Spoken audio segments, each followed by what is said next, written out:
How to do a test Shopify order. Hey guys, welcome back. So if you want to test out your Shopify store and place a test order, I'll show you guys exactly how.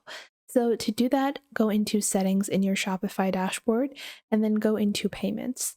Once you go into payments, click on choose a provider, and then you're going to choose this one, which is called for testing bogus getaway.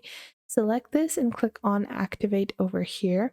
And in this, you have three options. So you can stimulate an approved transaction, a declined transaction, and a getaway failure.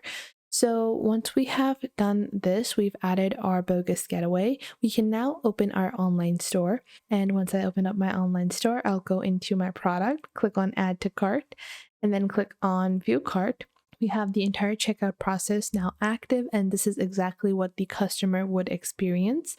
So we can click on checkout over here, enter any information we want. It could be anything.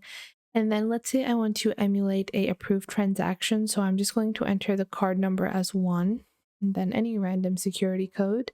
And then you can just click on pay now over here.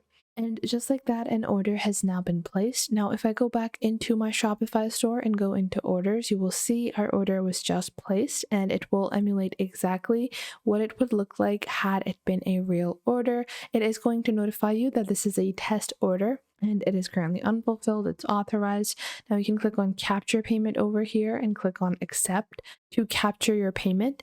And then you can add tracking as well. You can also add the particular information. You can add notes as well. So I hope you guys found this video helpful. If you did, make sure to leave a like and subscribe.